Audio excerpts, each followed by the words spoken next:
नमस्कार दोस्तों, स्वागत है आपका राजंस करियर प्राइवेट लिमिटेड के ऑफिशियल यूट्यूब चैनल पर। मैं हूं शशिधर पांडे और आज हम यहां पर देख रहे हैं कुछ महत्वपूर्ण करंट अफेयर के प्रश्नों को। तो आइए शुरू करते हैं आज के कुछ महत्वपूर्ण करंट अफेयर के प्रश्न। तो सबसे पहला प्रश्न जो आज हम यहाँ पर देखने जा रहे हैं वो ये है कि निम्न में से कौन सा व्यक्ति भारत का 14वां उपराष्ट्रपति बना है। तो आपके लिए इंपॉर्टेंट है ये प्रश्न कि हाल ही में उपराष्ट्रपति का चुनाव हुआ है, आप सभी को पता है, और भारत के 14वें उपराष्ट्रपति चुन लिए गए हैं। तो यहाँ पर प्रश्न यही पूछा गया है कि इन चारों व्यक्तियों में से वो कौन सा व्यक्ति है जो 14वां उपराष्ट्रपति बना है। तो पहला ऑप्शन दिया है मार्गरेट अल्वा, सेकंड ऑप्शन है आपके सामने बलराम जाखड़, थर्ड ऑप्शन है वेंकैया नायडू और फोर्थ ऑप्शन है जगदीप धनखड़। तो इस प्रश्न का जो सही जवाब होगा वो है जगदीप धनखड़। ध्यान रखेंगे कि भारत के 14वें उपराष्ट्रपति कौन नियुक्त हुए हैं, तो वो चुने गए हैं और वो कौन है, जगदीप धनखड़। किस दल की ओर से खड़े किए गए थे, तो ये ध्यान रखेंगे कि ये एनडीए के उम्मीदवार थे। किसके उम्मीदवार थे, तो ये इस चुनाव में एनडीए के उम्मीदवार थे। एनडीए मतलब नेशनल डेमोक्रेटिक अलायंस, राष्ट्रीय जनतांत्रिक गठबंधन। और इन्होंने किसको पराजित किया, ये भी महत्वपूर्ण है आपके लिए जानना। इन्होंने यूपीए की जो कैंडिडेट रही हैं, कौन, मार्गरेट अल्वा, किसकी उम्मीदवार थी ये, यूपीए की तरफ से ये उम्मीदवार थी, यूनाइटेड प्रोग्रेसिव अलायंस यानी कि संयुक्त प्रगतिशील गठबंधन, उसकी ओर से मार्गरेट अल्वा चुनाव लड़ रही थी और उन्हें हराया है कि इन्होंने, तो जगदीप धनखड़ जी ने। तो ये आपको याद रखना होगा। वहीं पर इसमें जो ऑप्शन सी दिया हुआ वेंकैया नायडू, ये वर्तमान में मतलब जगदीप धनखड़ से पहले उपराष्ट्रपति यही थे, इनकी जगह ली है किसने, जगदीप धनखड़ ने। तो ये सारी बातें आपको ध्यान में रखनी चाहिए। बढ़ते हैं अपने अगले प्रश्न की ओर। अगला प्रश्न है, हाल ही में निम्न में से किन दो शहरों के बीच आकाशा एयरलाइंस की पहली उड़ान शुरू हुई है। तो यहाँ पर याद क्या रखना है आपको, ध्यान में क्या रखना है कि उस एयरलाइंस का नाम जिसके बारे में प्रश्न पूछा गया है। तो आकाशा एयरलाइन, कौन सी एयरलाइंस, आकाशा एयरलाइंस के बारे में पूछा गया है प्रश्न में पूछा गया है कि इस एयरलाइंस की पहली उड़ान किन दो शहरों के बीच शुरू हुई है। तो पहला ऑप्शन है आपके सामने मुंबई से अहमदाबाद, दूसरा ऑप्शन है दिल्ली से मुंबई, तीसरा ऑप्शन है दिल्ली से कोलकाता और चौथा ऑप्शन दिया है दिल्ली से अहमदाबाद। तो याद रखेंगे कि इस एयरलाइंस की पहली उड़ान जो शुरू हुई है मुंबई से अहमदाबाद के बीच शुरू हुई है। तो ये आपके लिए इंपॉर्टेंट है। बढ़ते हैं अपने अगले प्रश्न की ओर। हमारा अगला प्रश्न है, हाल ही में भारत सरकार के किस मंत्रालय द्वारा बढ़े चलो अभियान की शुरुआत की गई है। तो यहाँ पर आपके लिए इंपॉर्टेंट है कि अभियान का नाम आपको याद रखना है। अभियान का नाम है बढ़े चलो अभियान। तो यहाँ पर प्रश्न पूछा गया कि किस मंत्रालय के द्वारा अभियान शुरू किया गया। चार ऑप्शन दिए गए हैं, खेल मंत्रालय, संस्कृति मंत्रालय, विदेश मंत्रालय या रक्षा मंत्रालय। तो याद रखिएगा कि ये जो बढ़े चलो अभियान है इसे भारत सरकार के संस्कृति मंत्रालय के द्वारा शुरू किया गया है। ये आपके लिए इंपॉर्टेंट है। और ये है क्या अभियान, बढ़े चलो अभियान, तो बढ़े चलो अभियान जो है इसके माध्यम से भारत सरकार जो युवा हैं भारत के, उनके बीच एक तरह से एकता बढ़ाना चाहती है, उनके बीच जागरूकता पैदा करना चाहती है भारत से संबंधित। तो आपको भारत के युवाओं को जागरूक करने के लिए, उन्हें भारत से जोड़ने के लिए भारत सरकार के द्वारा एक क्या चलाया गया, अभियान चलाया गया है और उस अभियान का नाम है बढ़े चलो अभियान। और किस मंत्रालय के द्वारा, तो संस्कृति मंत्रालय के द्वारा। बढ़ते हैं अपने अगले प्रश्न की ओर।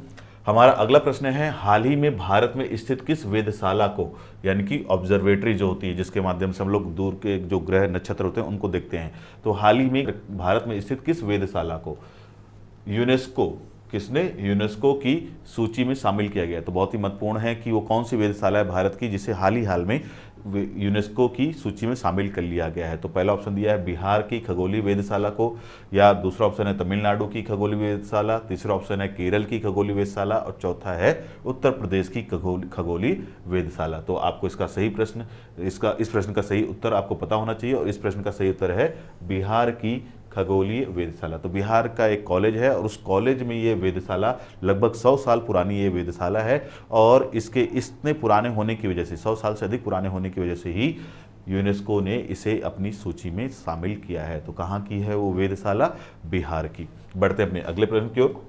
अगला प्रश्न है, निम्न में से किस भारतीय महिला मुक्केबाज ने कॉमनवेल्थ गेम्स 2022 में 50 किलोग्राम वर्ग में स्वर्ण पदक जीता है। तो बहुत ही महत्वपूर्ण प्रश्न है। अभी ये प्रतियोगिता संपन्न हुई है, कहां पर संपन्न हुई है उसके बारे में भी आपको पता होना चाहिए कि ये प्रतियोगिता इंग्लैंड के शहर बर्मिंघम, तो इंग्लैंड जो है वहां का एक शहर है बर्मिंघम, वहां पर यह प्रतियोगिता आयोजित हुई थी। कॉमनवेल्थ खेल अभी आयोजित हुए और उसी में भारत के एक खिलाड़ी के प्रदर्शन से जुड़ा हुआ ये प्रश्न है कि वो कौन सी महिला मुक्केबाज मुक्केबाज है जिसने इस प्रतियोगिता में 50 किलोग्राम वर्ग में स्वर्ण पदक जीता? क्या जीता है? स्वर्ण पदक। कितने वर्ग में, यह भी आपको पता होना चाहिए। तो 50 किलोग्राम वर्ग में। और किससे जुड़ा हुआ? तो महिला मुक्केबाज। तो कौन सी महिला मुक्केबाज है जिसने कॉमनवेल्थ गेम्स में 50 किलोग्राम वर्ग में स्वर्ण पदक जीता है? तो पहला ऑप्शन है एमसी मैरी कॉम, दूसरा है पूजा रानी, तीसरा है निखत जरीन और चौथा ऑप्शन है लवलीना बोरगोहेन। तो इस प्रश्न का सही जवाब है निखत जरीन। तो ध्यान रखेंगे, निखत जरीन जो कि एक भारतीय महिला मुक्केबाज हैं, उन्होंने इस कॉमनवेल्थ गेम्स में 50 किलोग्राम में स्वर्ण पदक जीता है। तो ये आपको याद रखना होगा। बढ़ते हैं अपने अगले प्रश्न की ओर। हमारा अगला प्रश्न है, बर्मिंघम में आयोजित कॉमनवेल्थ गेम्स 2022 में भारत ने कितने पदक जीते? तो ये भी आपके लिए इंपॉर्टेंट है कि मैंने अभी थोड़ी देर पहले बताया कि कहाँ पर हुआ है ये 2022 का कॉमनवेल्थ गेम्स। तो बर्मिंघम कहाँ पर है? ये बर्मिंघम तो इंग्लैंड में है, ये भी आपको पता होना चाहिए। और ये जो गेम्स हुए इसमें भारत ने कुल कितने पदक जीते, इसी से जुड़ा प्रश्न है। तो बहुत ही महत्वपूर्ण प्रश्न है आपके लिए। पहला ऑप्शन है 51, दूसरा 61, तीसरा 71 और चौथा है 63। तो इस प्रश्न का जो सही जवाब है वो है 61। ध्यान रखेंगे, भारतीय दल ने इस प्रतियोगिता में कुल 61 पदक जीते हैं। ये आपके लिए बहुत ही महत्वपूर्ण है। बढ़ते हैं अपने अगले प्रश्न की ओर।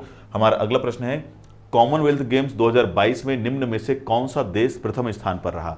तो ये भी आपके लिए एक बहुत ही महत्वपूर्ण प्रश्न हो सकता है आने वाली परीक्षाओं में कि कौन सा देश इन चारों इस प्रतियोगिता में सबसे पहले नंबर पर रहा। तो ऑप्शन ए है अमेरिका, ऑप्शन बी है चीन, ऑप्शन सी है इंग्लैंड और ऑप्शन डी है ऑस्ट्रेलिया। तो ध्यान रखेंगे कि इस प्रतियोगिता में जो है पहले स्थान पर रहा है वो जो देश है वो है ऑस्ट्रेलिया। तो ये आपके लिए महत्वपूर्ण है कि ऑस्ट्रेलिया इसमें प्रथम स्थान पर रहा, जबकि इंग्लैंड जो है वो द्वितीय स्थान पर रहा। सेकंड प्लेस पर रहा कौन?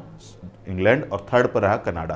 तो पहले स्थान पर ऑस्ट्रेलिया, दूसरे पे इंग्लैंड और तीसरे स्थान पर कनाडा रहा, जबकि अमेरिका और चीन इस प्रतियोगिता में भाग नहीं लेते। आप ध्यान रखेंगे कि कॉमनवेल्थ गेम्स में अमेरिका और चीन भाग नहीं लेते हैं। ये आपके लिए भी महत्वपूर्ण है। इसके बाद बढ़ते हैं अगले प्रश्न की ओर। अगला प्रश्न है, कॉमनवेल्थ गेम्स 2022 में भारत का कौन सा स्थान रहा?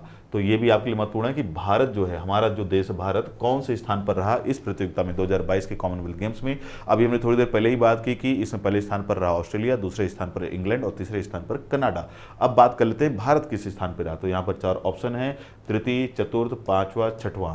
तो आपको इस प्रश्न का सही जवाब पता होना चाहिए। और इस प्रतियोगिता में भारत का जो स्थान रहा है वो है चौथा। तो भारत चतुर्थ स्थान पर रहा इस प्रतियोगिता में, ये आपको जरूर याद रखना होगा। और कितने पदक जीते तो हमने बात कर ली है, कुल 61 पदक जीत करके भारत चौथे स्थान पर बना रहा। बढ़ते हैं अपने अगले प्रश्न की ओर। हमारा अगला प्रश्न है, कॉमनवेल्थ गेम 2022 में भारत की पदकों की स्थिति क्या रही? मतलब भारत ने, अभी हमने बात की कि चौथे स्थान पर रहा पदक तालिका में और उसने कुल 61 पदक जीते। ये सारी बातें तो हो गई, लेकिन जो 61 पदक जीते उनमें से गोल्ड कितने थे, सिल्वर कितने थे और ब्रॉन्ज कितने थे, ये भी आपको पता होना चाहिए। तो पहला ऑप्शन देख लेते हैं, 22 गोल्ड, 16 सिल्वर, 23 ब्रॉन्ज। दूसरा ऑप्शन है 23 गोल्ड, 15 सिल्वर, 23 ब्रॉन्ज। तीसरा ऑप्शन है 22 गोल्ड, 17 सिल्वर, 22 ब्रॉन्ज। और चौथा ऑप्शन है 20 गोल्ड, 16 सिल्वर और 25 ब्रॉन्ज। इस हिसाब से इस प्रश्न का जो सही जवाब होगा वो होगा ऑप्शन ए, 22 गोल्ड, 16 सिल्वर और 23 ब्रॉन्ज मेडल। कुल मिलाकर 61 पदक भारत ने इस प्रतियोगिता में हासिल किए हैं। और कौन से स्थान पर रहा तो ये हम जान चुके हैं पहले ही कि चौथे स्थान पर रहा है भारत। इसके बाद हम बढ़ते हैं अपने अगले प्रश्न की ओर। हमारा अगला प्रश्न है, कॉमनवेल्थ गेम्स 2022 के शुभारंभ समारोह में भारतीय दल के ध्वजवाहक थे। मतलब ये जो प्रतियोगिता हुई तो इसमें आपको पता होगा कि जब शुभारंभ होता है तो भी सभी देशों के ध्वजवाहक उसमें शामिल होते हैं, और जब समापन होता है तब भी अलग अलग देशों के या सभी देशों के ध्वजवाहक उसमें शामिल होते हैं। तो यहाँ पर हम बात करें किसकी? शुभारंभ समारोह की, कि जब इस प्रतियोगिता का शुभारंभ हुआ, शुरुआत हुई, तो उस समय भारतीय दल का ध्वजवाहक कौन था? तो वही यहाँ पर पूछा गया है, भारतीय दल के ध्वजवाहक मतलब भारत का झंडा लेकर के जो लोग चल रहे थे वो कौन थे? तो यहाँ पर पहला ऑप्शन दिया है मनप्रीत सिंह और निखत जरीन, दूसरा ऑप्शन दिया है निखत जरीन व पीवी सिंधु, तीसरा ऑप्शन दिया है पीवी सिंधु व शरत अचंत, चौथा नाम दिया है मनप्रीत सिंह व पीवी सिंधु।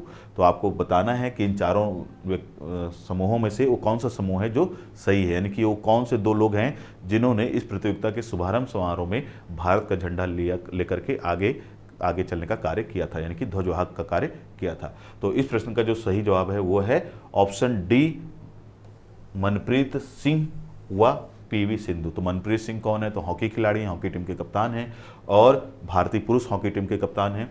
और पीवी सिंधु, आप सभी को इनका नाम पता है कि ये क्या है, भारत की एक बहुत ही प्रसिद्ध शटलर या बैडमिंटन खिलाड़ी हैं।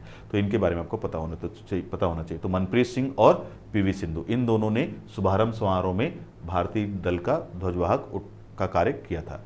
तो ये जो हमने अभी यहाँ पे प्रश्न देखे हैं 10 प्रश्न, ये सभी के सभी प्रश्न बहुत ही महत्वपूर्ण प्रश्न साबित हो सकते हैं आपकी आगामी परीक्षाओं के लिए, क्योंकि ये अपडेटेड प्रश्न है, करंट अफेयर से जुड़े हुए प्रश्न हैं। इसलिए आपको इस तरह के प्रश्नों पर नज़र बनाए रखनी चाहिए। ऐसे ही और प्रश्न हम अपनी अगली श्रृंखला में आपके लिए लेकर के आने वाले हैं। तब तक के लिए धन्यवाद। मिलते हैं अपने अगले वीडियो में।